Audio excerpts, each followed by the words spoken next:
Recap in minutes. In today's video, we will be enjoying an action drama film, entitled Man on Fire. There will be spoilers ahead, chill out and enjoy. The movie begins in Mexico City. A young man named 18 is out walking with his girlfriend across the downtown streets when he is kidnapped. Criminal gangs kidnap wealthy people and extort their family for large sums of money as ransom.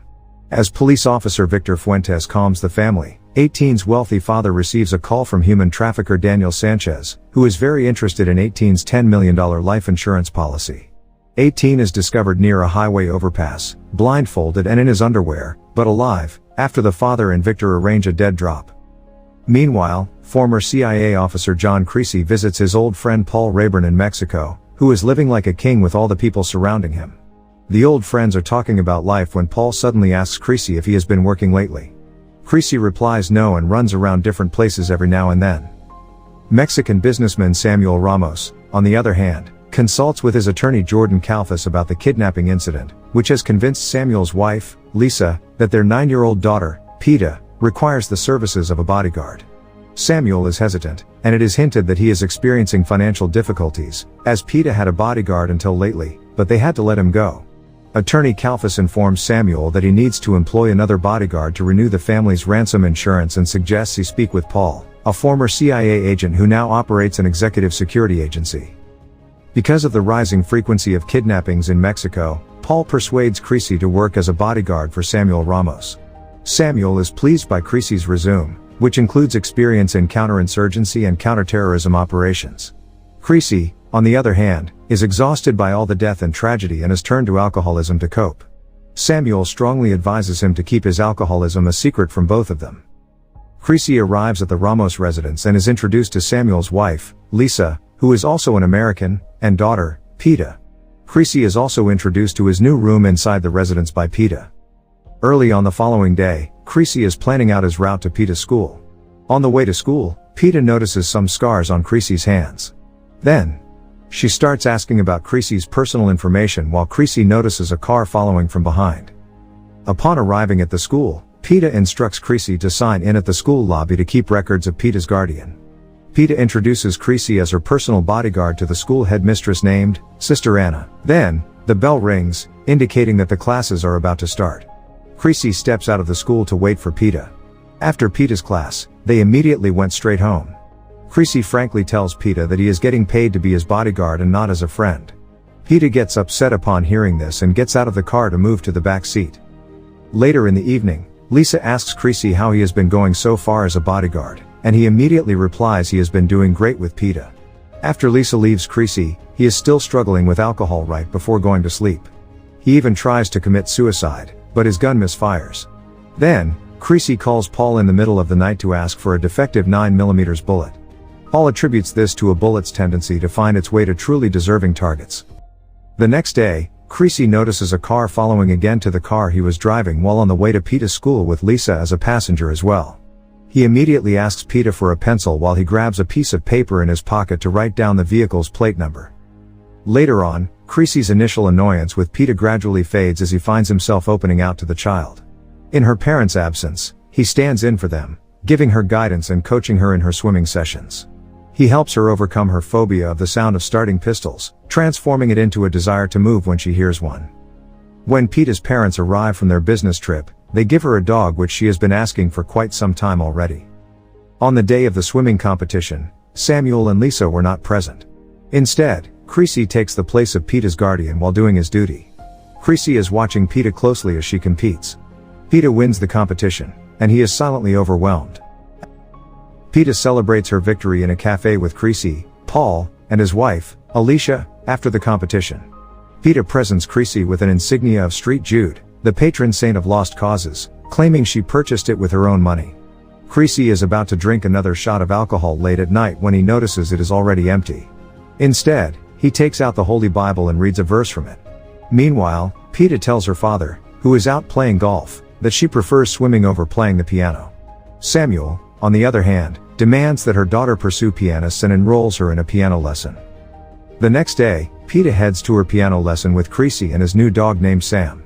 Creasy instructs Peta to distract her piano teacher by burping so the teacher will be disappointed, and she will be back in the swimming training.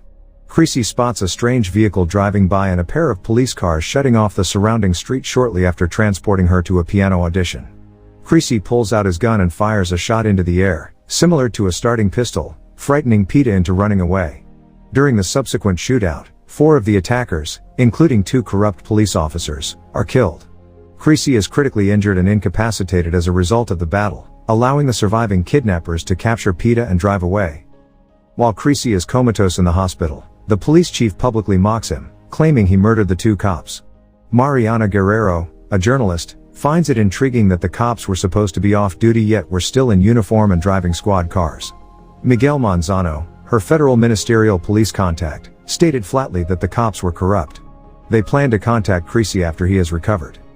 Although Calfus wishes to keep the police out of the negotiations for Peta's release, the deaths of the 2 officers make the kidnapping a police problem, so Fuentes takes command, promising the family that the prospects of Peta's safe return are strong if they listen to him.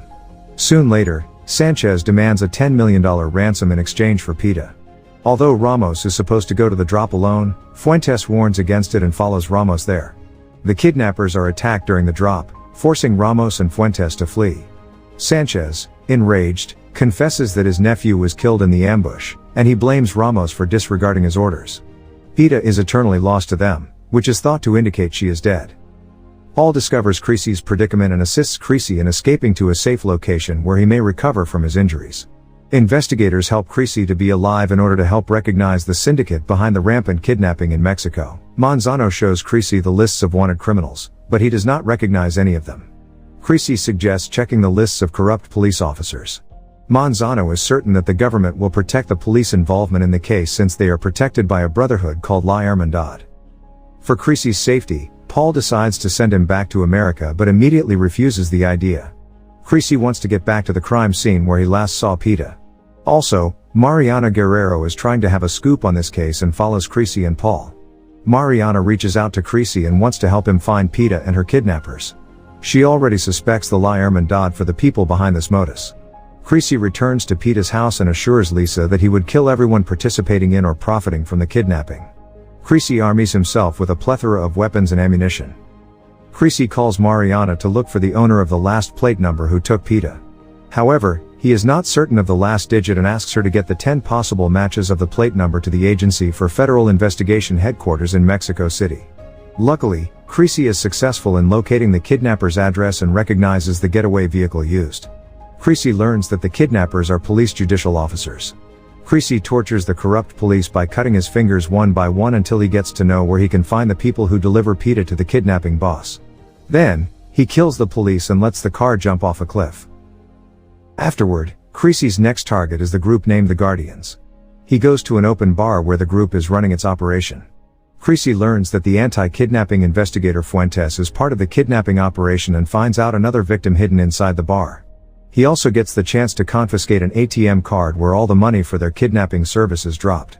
With help from Mariana, he learns that Fuentes will be traveling through the city in a high-security motorcade. Creasy turns over the kidnapped kid and the woman whistleblower to Mariana. Creasy uses a hotel suite as a sniper's nest to destroy the armored vehicles escorting Fuentes' limo, then proceeds down to the street to attack the surviving guards.